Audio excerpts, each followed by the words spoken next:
За юу яцхан guys тэгээ дараагийн бичлэгээр уулзахад бэлэн болоод байна. За энэ бодолд харагдаж байна уу? Энэ юу вэ? Сайхан юм шиний бодолд авсан. Энэ бол One Piece-ийн Luffy байна.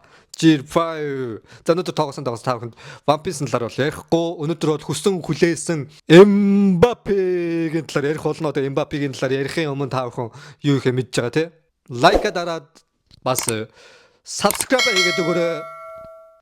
За юуны хөрөлгөө шууд бичлэг рүү орцгоо хэдүүлээ. За Mbappé-гийн хувьд 1998 оны 12 сарын 20-нд Францад төрсэн байгаа. Францын Парисын зүүн хойд хэсэгт байдаг Бонди гэдэг нэгэн хотод өс төрсэн. За Бондигийн хувьд гэх юм бол ямархуу хот вэ гэхээр нэлээд дээрэм тонуул, хүчирхийлэл те тэр гимт хэргийн уул уурхай болсон тийм хэцүү газар байсан байгаа.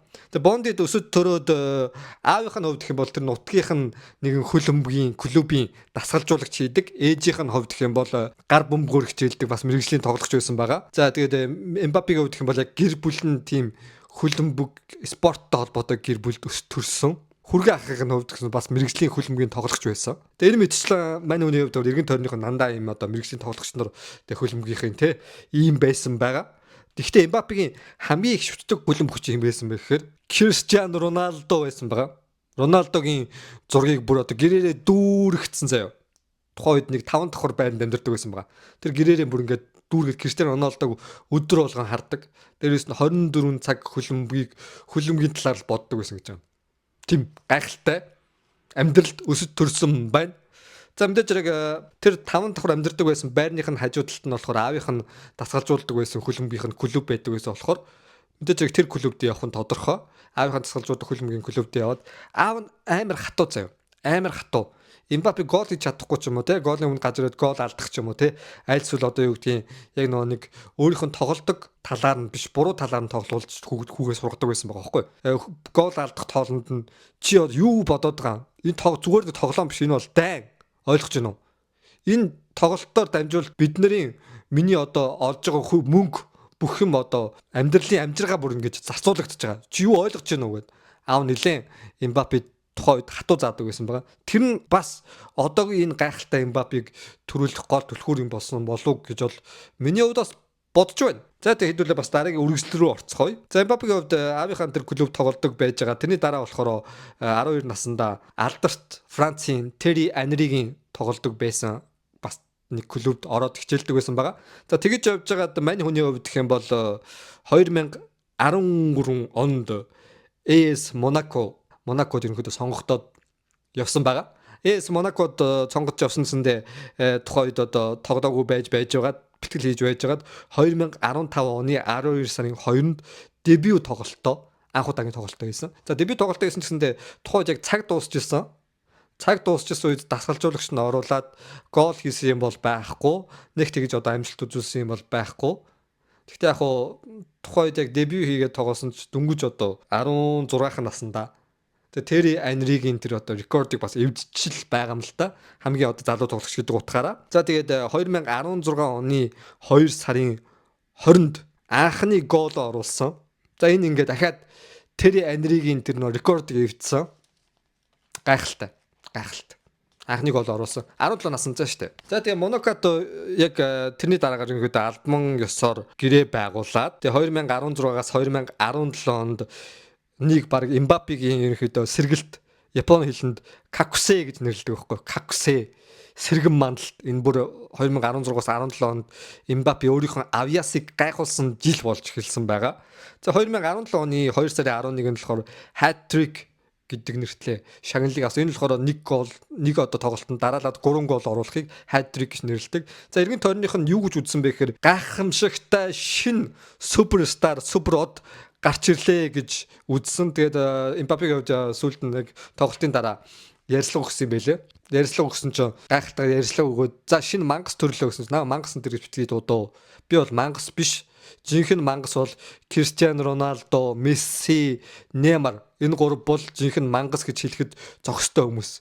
Би эднэртэй харьцуулаад хамаагүй хол зайтай байгаа. Тийм ч наа мангас гэж битгий дууд гэж хэлсэн байгаа. Айгу даруухан байсан байгаа. За тэгээд тэгж яваад мэдээж хэрэг тэгсэн гэсэндээ Мбаппегийн хувьд тэр үед тэгж хэлсэн нь би одоо хол байгаа ч гэсэндээ гүйж очно гэж хэлж байгаа юм шиг сонсогдсон миний хувьд. За дараагийнхаар тэгээд Мбаппе AS Монакогоос аврагуудын лигээр анх удаа Манчестер Ситид тоглосон.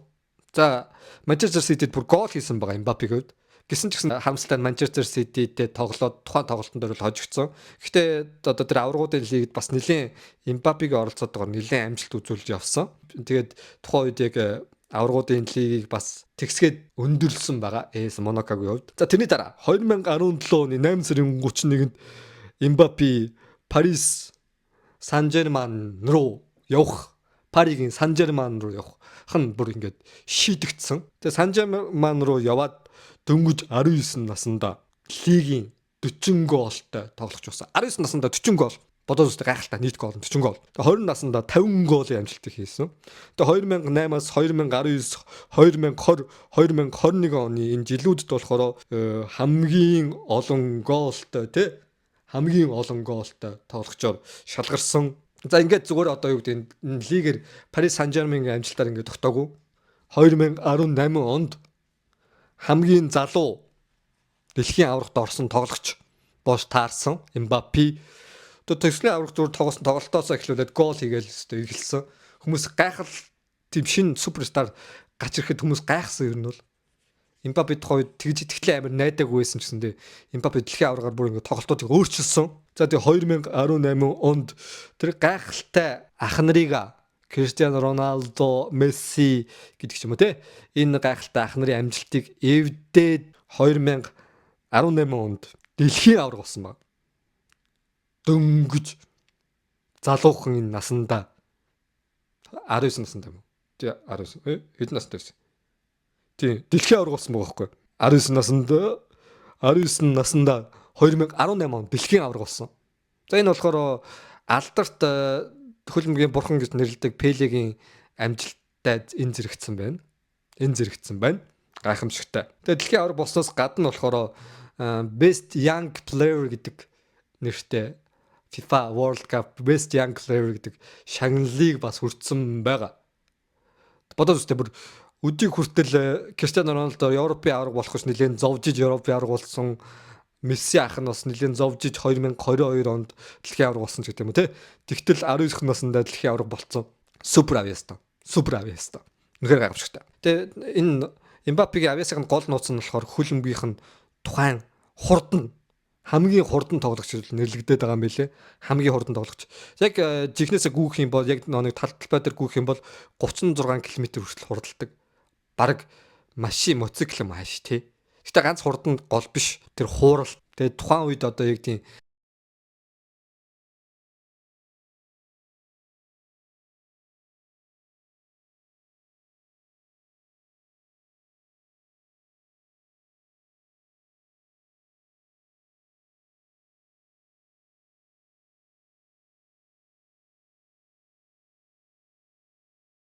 хандан Норико гэж яриад байгаа байхгүй юу? Одоо маш хурдан хугацаанд сэтгэхэд зөв дамжуулалт, зөв пассыг өгдөг. Яг тэр нэг дүгнэлт хийх, сэтгэн бодох чадвар нь бүр нэхэ гайхамшигтай. Энэ Эмбапег хамгийн гол амжилтанд хүргэсэн зүйл хамгийн гол авьяас нь хурднаас гадна. За хэдүүлээ тэгээд Эмбапегийн бас одоо амжилтыг ярьсан. 2022 онд дахиад дэлхийн аврагт оролцсон. Бас дахиад дэлхийн авраг авахаа шахсан. Финалийн тоглолтоор Аргентинд таарсан. За хүн болгон Эмбапе, Месси хоёрын тоглолтыг бол гайхан шигсэн хүлээж байсан. За энэ тоглолтоор бол Эмбапе гол оруулаад маш амжилттай явжсэн ч сүүлд нь цаг сунгаад хинч одоо яг гол оруулж чадаагүй. Тэгээ тэрнээсээ болоод Франц, Аргентин хоёр маань финал зохихоор болсон. За финалийн зохиолтоор Аргентин хоцсон. Аргентин дэлхийн авраг болсон. Гэхдээ Эмбапегийн хувьд яг өмнөхдөр дэлхийн авраг болсон болохоор тэгтлээ амар харамсаагүй гэж бол бодож байна. Тэгээ бүр дэлхийн авраг бол хоёр дахь дэлхийн авраг авахаа хүртэл шахсан. Тэгэхээр энэ тоглогчийг ямар амар гайхамшигтай тоглож байгааг та бүхэн анзаарч байгаа бох тий. Хэдүүлтгүй анзаарч байгаа бох тий. За хэдүүлээ одоо Эмбапегийн яг хувь хүнийх нь амьдрал руу орцгоё. За Эмбапегийн хувьд гэх юм бол одоо тэгэж одоо нэг тэгж амар орой шөнө парти даал, шоу даад явдггүй юм байлээ. Тэгээ дээрэс нь яг тийм амар брендийн тийм одоо бүтээгдэхүүн дуртай биш. Тийм брэнд одоо Gucci янз янзын юмд тийм дуртай, хэрэглэх дуртай биш. Тэгээд ихэвчлэн өөрийнхөө мөнгийг юунд зарцуулдаг вэ гэхээр сайн үйлсээ айн зарцуулдаг одоо явж чаддгүй тэрэгцтэй хөвгтж байд юм уу те. Тийм одоо сайн үйлсийн аянд маш их явдаг. Тийм зүйлд одоо буйны үйлд маш их зарцуулдаг юм гайхалтай бас ийм сайн тоглогчоос гадна сайн хүн байгаа. За тэгээд хэдүүлээ одоо Эмбапегийн найз охтуудын амьдрал руу орцгоё. За алдар хөлбөмбөгчд угаасаа дандаа модулуудтай үргэлдэг. Угаасаа ойлгомжтой энэ бол.